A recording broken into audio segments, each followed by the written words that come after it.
Good morning, YouTube. Did you sleep well? I slept fantastic. So it's back to the grind. Got the uniform on, and headed to work right now. Hopefully we'll have a pretty successful day. The weather's great. It's October 12th, 13th, and 83 degrees outside. I don't know what it's like everywhere else, but Vegas has two nice times to come here when the weather's really good. I would say there's 2 months, so like mid-September to maybe mid-November, the weather's pretty temperate and not too hot. Everyone always thinks that Vegas is hot. In fact, when they come here in the wintertime, they will say, well, I thought Vegas is supposed to be hot. They come here for hot summer weather, but it's wintertime. So, although it's hotter than it is wherever you live, let's say you live in the Midwest or something, it's not summertime weather. So then you've got mid-September through mid-November, and I would say probably maybe April and May. Those are good times to be here, where temperature's cool, you're not really feeling a difference, you're not sweating your balls off. That's the terminology, not sweating your bricks or anything like that. Where it's comfortable and you can enjoy yourself. Come here during the summertime and it'll be like 120 degrees. Although it didn't get up to 120 degrees this year. Wasn't that bad of a summer. Maybe 115. It's still hot for some people. So, anyway, this is my rant about temperature. But these are my morning drives, so this is what the beginning to most of these vlogs are going to be like. Because I need some content. I need to see what my life is like. I want to, 39, I think, let's just mention this. I don't know, it's a good topic of conversation. I think that in my lifetime, if you don't want to die, you won't have to. Now, this theory, I'm sure, seems far-fetched for most people, but I really believe that technology is going to advance enough where either you're going to have bionic limbs, you're going to have little robots inside of you killing all disease. We will have this whole diet thing down to a science where we actually learn what foods are good for us and what aren't, as opposed to having a food industry that likes to not really talk about the foods that are good for you and not good for you, because it's capitalist mentality. Having this conversation with somebody the other day, capitalist mentality, although it's not necessarily wrong, so I'm not saying either side bad this one or good this one, just really giving you the definition. Capitalist is somebody that, or some sort of a business that its only interest is in profits. It's not really interested in doing good for people per se. And I guess the antithesis of that would be a socialist, and which is not a communist, by the way. Socialist is the type of person that would have a business, but even though it makes money, that's not its sole intention. Its sole intention is to do good for the society, not necessarily earn a profit. So, in essence, if it broke even doing its business, that would be okay. And the United States has socialist things about it. People will always go to like Social Security because it sounds social. and Medicare, same thing. But the military is socialist. Maybe this isn't the best topic to get into on Tuesday at 9:20 in the morning. But these things are socialist programs because all of us in society help pay for them. It's a good thing to pay for the sick and the elderly as much as it is a good thing to pay to defend our borders or from attacks from people. So the military is the biggest expense of socialism that we have. So I branched off there a bit because we will get to be a society where caring about your fellow man will be more important than how much you make in profits. Because as technology advances, the need for all these other things will diminish. I was talking to Wendy about this last night as we were driving back from Los Angeles. Transportation will change dramatically, and what you have to show people is that what you're offering has to be better than what's already out there, or no one will gravitate towards it. I.e., a cell phone is a great example of that, or just even the digital camera is a great example of that. Many businesses went away, and several people, millions of people, really didn't care if they went away. So that's why it's funny when other technology advances come along and people are like, people are going to lose jobs. The coal miners, the oil drillers. Well, yeah, they will probably lose their jobs because the landscape is changing into a different sector. But the same thing happened when the advent of digital photography came out.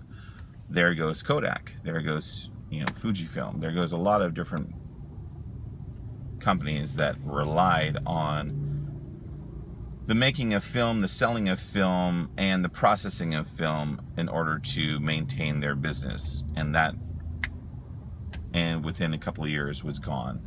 Something that had been established for, decades, gone. Because people said, you know what? You mean I can buy this digital camera and I'll never have to waste money on developing pictures that I would not care to ever look at ever again. And I can buy this device, save money on digital, save money on film, save money on developing, and now I have these pictures for life. And now they're on your phone.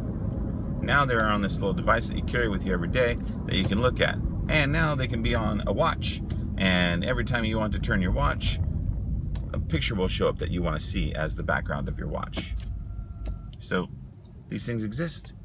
And as things continue to advance, all you have to do is show people what is coming is better than what they're currently going through. So, for instance, transportation. I am driving to work right now. Now, my car, the nature of my business is I would probably use my car to, help out with the business if it needs help, so on and so forth. But for the majority of people that go to work, they drive to work, their car sits there for their entire shift of working, 8 hours, let's say. And when they're at home and they're sleeping, again, their car sits at their home for another 8 hours, let's say. So 16 hours of the day, probably a little bit more than that, your car is sitting idle. I would say probably 20 hours of the day your car is sitting idle, because when you go to the grocery store, you're inside, your car is sitting idle, it's not doing anything. So the problem with that is you're paying a lot of money for this thing that's just sitting there doing nothing for the majority of the day. Some would argue our houses are the same way. Well, I'll get to that in another vlog. But anyway, with transportation, it's going to get to the point where cars are going to drive themselves. And you'll call upon a car to come get you whenever you need it. We're already being introduced to the idea with the advent of Uber and Lyft and things like that. You can go on your phone and your app in your city, call on a car, and your car will come and get you. Well, within the next, I would say arguably 10 years at the very most, it will be at the point where you can summon, if you will, that car. There will be no driver in it, and take you to where you need to go. Total Recall-ish sort of thing. If you're young, you probably didn't see that older movie. I think it's in the new movie too. Anyway, that will be where things will go, where you will be able to summon up this car to take you where you need to go. So that means you save, I don't know, $500 on a car payment, you save money on insurance, you save money on gas, you just pay per trip that you need that vehicle. Very simple. And through the magic of television, here I am sitting at my house. So went from me driving a car to now I'm sitting in my house talking to you. So to expand on what I was saying, yes, it's going to get to the point where you're not going to drive a car anymore. You're going to summon a car to pick you up and take you where you need to go, and that's it. Grocery store, work, concerts, everything. It's going to reduce traffic at least by half. All the cars off the road. Public transportation, things like the Hyperloop will come into existence. I'll probably talk about that in another vlog. In essence, what that is, it's like a pneumatic tube. What is that? When you go to the bank and you put your money in a canister and stick it in a tube and it flies over to the clerk, teller. That's what that is. So imagine that and have people in it. Imagine going to Las Vegas, from Las Vegas to Los Angeles or Los Angeles to Las Vegas, and getting there between 20 and 30 minutes. Not sitting in 4 hours of traffic on the freeway. That would be awesome. I just picture it. I mean, you live on the beach city and you want to go out to Vegas for the weekend. You just get in that 30 minutes, you're there. There's no flying, no risk of falling out of the air, hijackings. There's so many good things. Anyways, I can go on and on about it, but why the previous video cut off is what you should not do while you're filming a vlog on your phone is to have your the ability for people to call you on, because if someone calls you, it cuts off the vlog. So that's why it cut off suddenly, and that's why I'm sitting in a t-shirt looking tired, and I couldn't add to it when I was driving about because it was a busy day today in Bicycle World. So anyway, hopefully you enjoyed my morning rant, I guess, if you will, talking about what I thought our future is going to hold. I really do think that's the way things are going to be. You don't want to die, you don't have to. Things will be fair for everybody across the board. And it's just how it's going to be. And I think a lot of people look forward to a day like that. I just even watched a video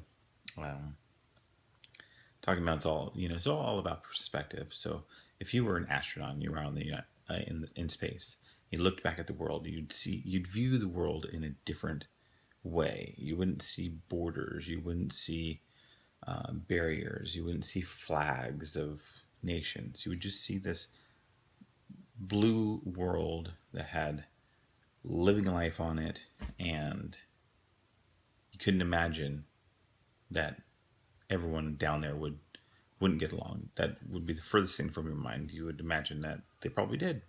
Everyone got along and didn't let what's the best way to put this to not offend anybody, didn't put things in their way that separated them from other people. Because at the end of the day, we all want pretty much the same thing. We all want to be loved. We all want to be wanted. We all want happiness. We all want to be successful, or the idea of success, in the sense of people acknowledging you for the things that you've accomplished, for all the hard work that you've done. You want to sit there and at least think that someone views that as you put a lot of effort into something, and look at what came out of that. So we long for that. But at the end of the day, I think if you took all money off the table and nothing would change. If money went away yesterday or tomorrow, the idea is still the same. You might go to dinner and eat. If you didn't pay any money, someone's still serving you. But people would have jobs because they want to do that thing. If they enjoyed serving people in a restaurant, they'd have that job. They wouldn't have a job serving people in a restaurant if they did not have it.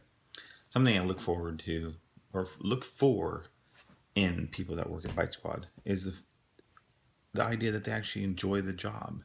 It's not just a job that you're going to just because you need money. I mean, obviously, everybody needs a job, everyone needs money, but I would prefer people to be there that actually enjoyed it. This easy job of making people smile because you're delivering them their food and you're driving around in your car all day listening to music. It's an easy job, it's not a hard job. And if you enjoy it, I mean, I have a couple of drivers now that every day they come in, they're so excited. They're happy that they do the job because it fulfills them, fulfills things about them, you know. So if everyone could have a job like that, it would be ideal because you're happy, you're making money, making other people happy, and that's a good thing. So I will say good night for now, and we'll see you tomorrow. Bye.